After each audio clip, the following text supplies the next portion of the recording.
Hello, Rupert. My name's Tom in Hello, Tom. First Retreat, new to non-duality.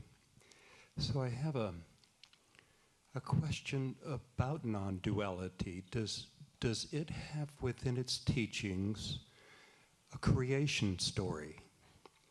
And I come from a Catholic background, so reading Genesis and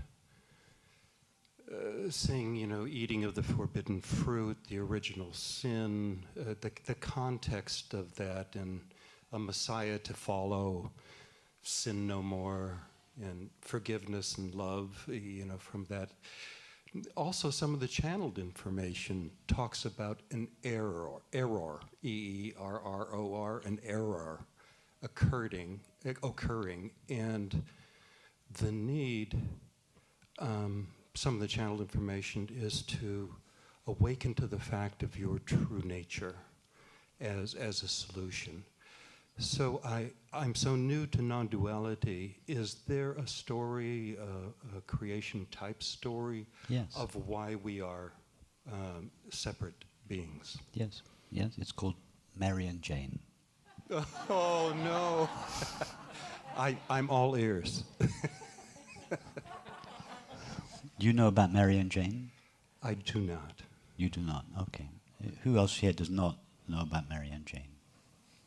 I am the only one. Okay, there are three of you. Okay, so just very, very briefly, Mary, I've told it already, that this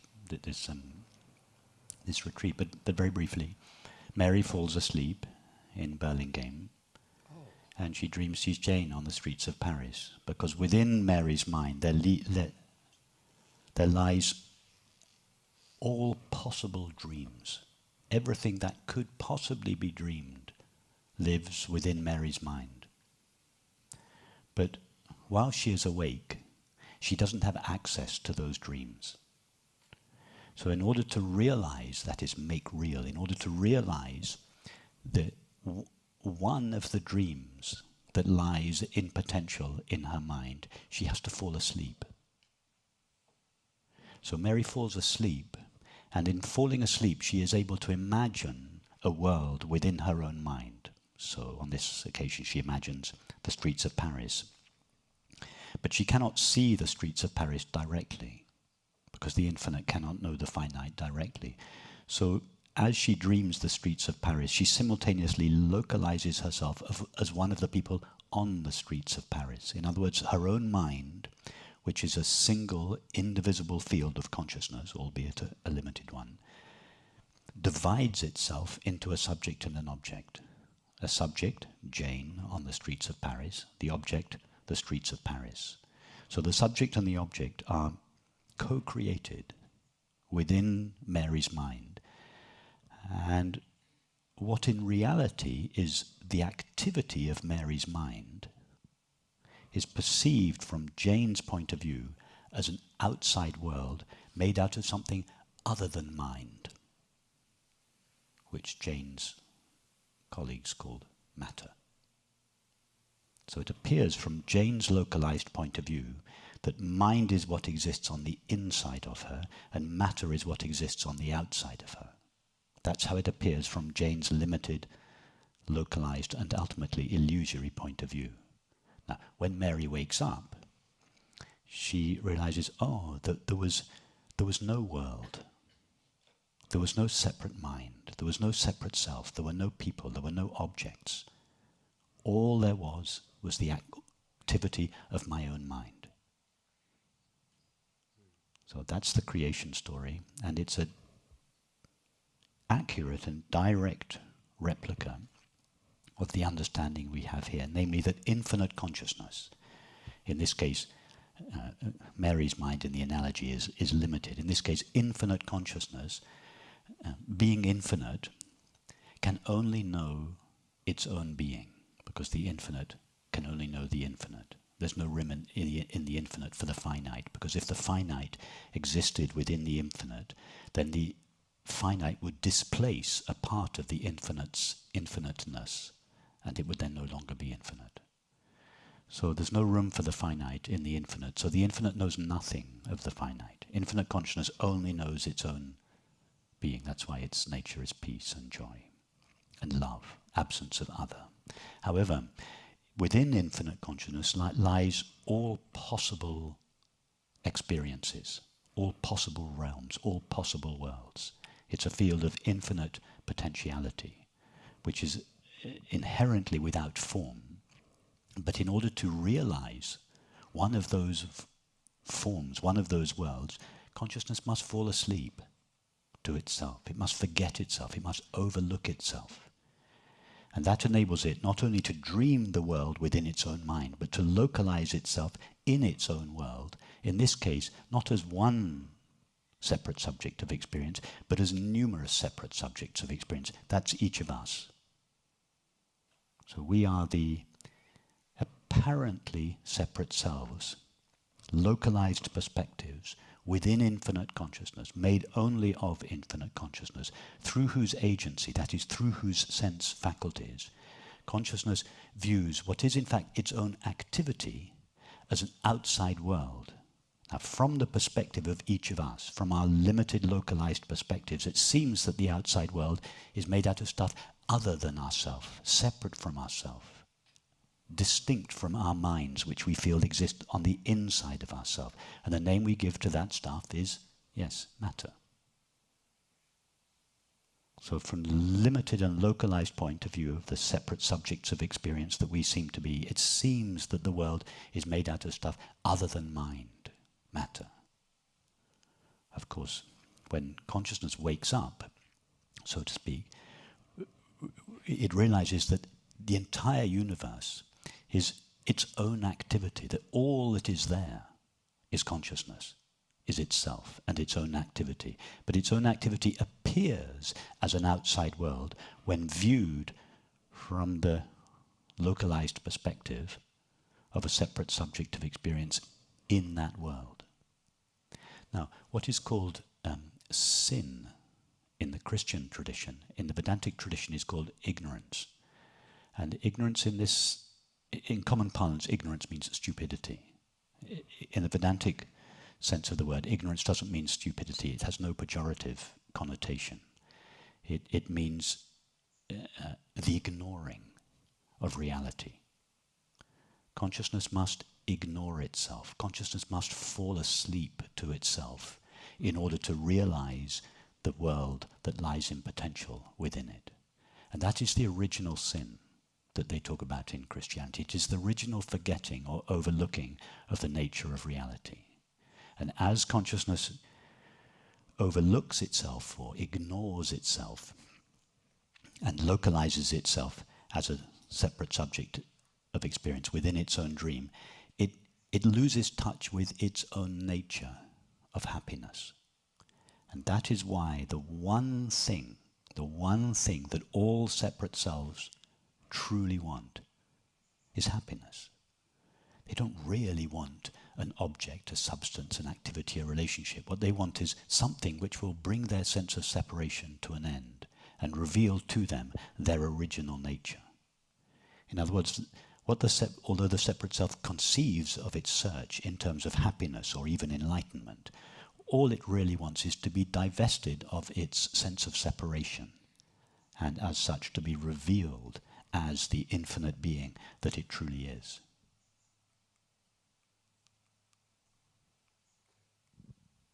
I think I'm following most of that. I had a hunch, because I think the day before yesterday you had mentioned consciousness trying to squeeze itself within infinite consciousness, squeezing itself within finite consciousness. I can't remember all of the context. Okay, so that's Mary seeming to become Jane in the dream. That's consciousness, infinite consciousness, becoming each of our finite minds. I refer to us as a finite mind, a bundle of thinking, feeling, sensing, and perceiving. So when I use the word finite mind, I'm referring to us.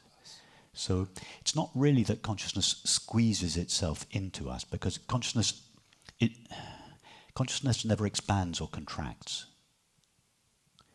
it just seems to localize itself. It's not as if consciousness has localized itself into the form of each of our finite minds, and everything else is not consciousness. No, everything is consciousness. So consciousness is always in the same condition. It never expands, it never contracts, it never moves, it never changes, it never evolves. But it seems to localize itself as a separate subject of experience.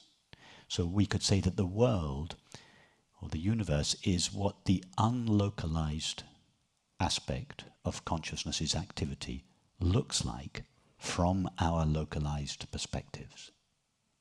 So a human being, or indeed an animal, is what a localization of consciousness looks like from a second-person perspective. The world is what the unlocalized aspect of consciousness's activity looks like from a second-person perspective. Is that clear?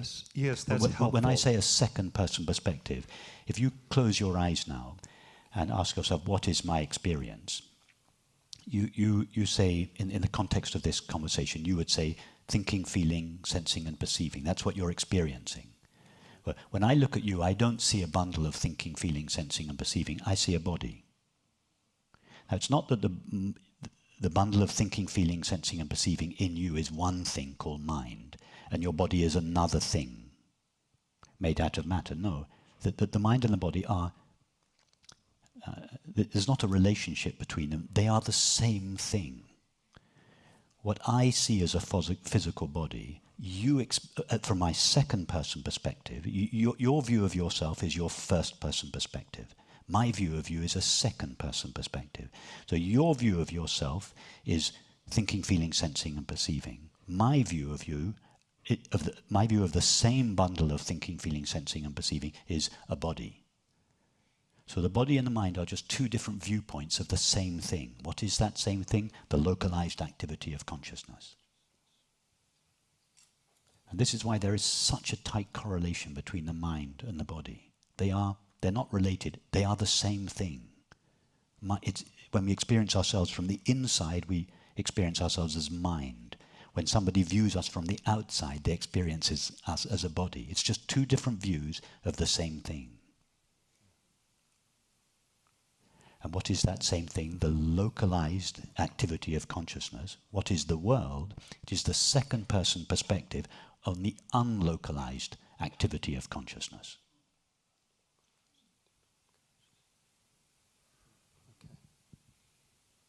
I'm working on it.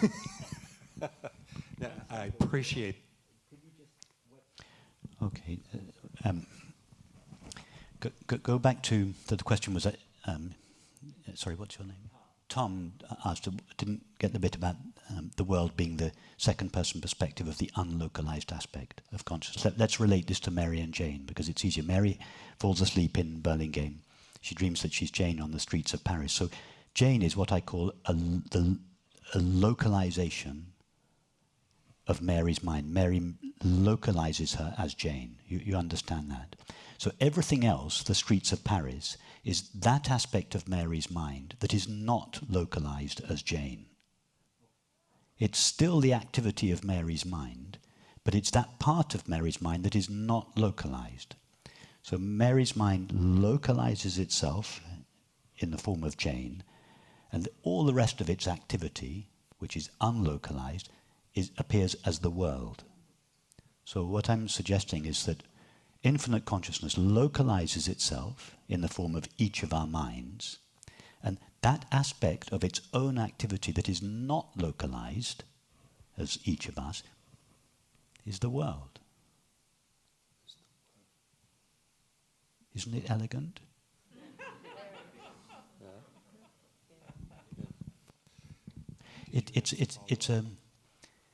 It's a creation myth, and of course it's a myth. I'm not suggesting that this is an accurate model of reality. There are no accurate models of reality, but it's the most accurate one I know. And if you look back, all the world's great traditional societies and many of the world's great religions have this, in one form or another, they have this story of the absolute dreaming or imagining the world within itself and localizing itself as a person in that world. Look at God and Christ. It's the same thing. Christ is God incarnate. It's the same thing. It's the same story. But of course, people forgot its real meaning and attributed more independent existence to the person Jesus than was ever intended. Jesus himself never credited himself with his own independent existence. He was always deferring to his Father. Yes. So, and you find this in the Hindu scriptures. You find it in traditional cultures. It's this idea of that reality is a dream in the mind of an infinite being, and each of us are the eyes and ears of that being, through which that being perceives itself as the universe. And it's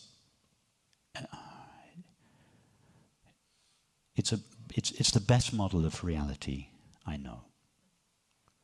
And what's beautiful about it, apart from anything, is that it does not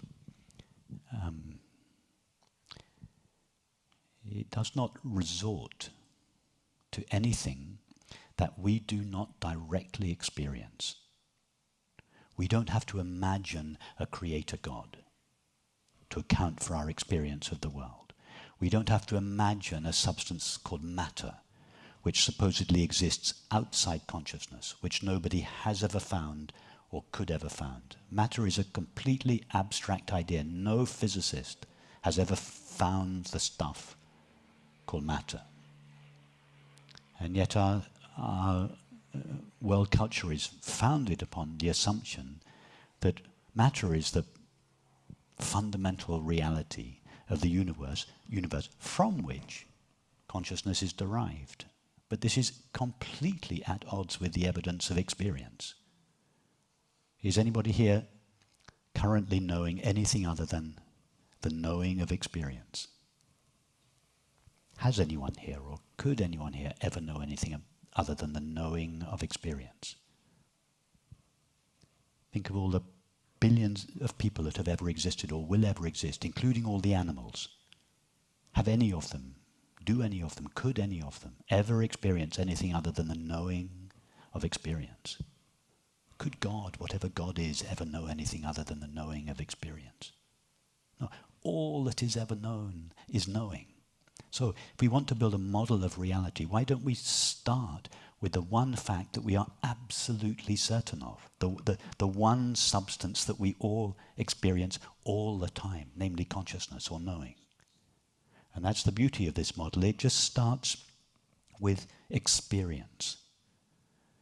And if it's not necessary to if it's not necessary to introduce another substance in order to account for everything we experience, then why do it? It's perfectly possible to account for everything we experience, using only consciousness as the fundamental reality. It's not necessary to add another substance called matter. Whereas the matter model, it first of all has to imagine a substance that has never been experienced, and then imagine that that is the fundamental reality of the universe. I mean, how convoluted is that? It then goes on to imagine that consciousness, the only thing that is ever truly known, is derived from matter, which is never known.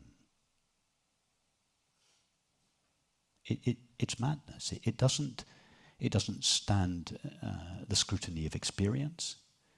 It doesn't stand up to reason. And if you probe hard enough, it doesn't stand up to empirical evidence.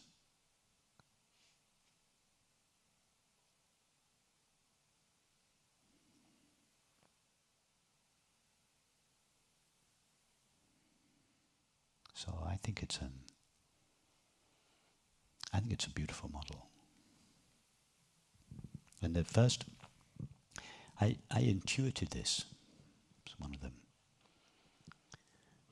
the things my mother frequently reminds me of.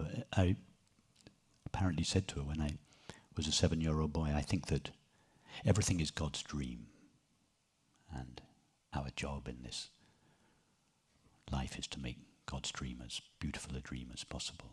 So I had this childish, innocent intuition when I was 7, and to be honest, I haven't evolved very much.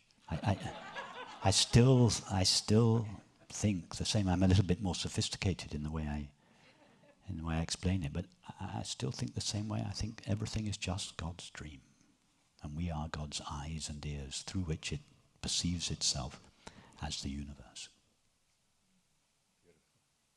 And that the way I expressed it as a 7-year-old boy, I think our job is to make God's dream as beautiful a dream as possible. I would express that slightly, not so differently actually, but I would say our role as individuals, as apparent individuals, is to bring this understanding that we are speaking of into the world in some form. When I say in some form, I mean in the form of truth, in the form of love, or in the form of beauty.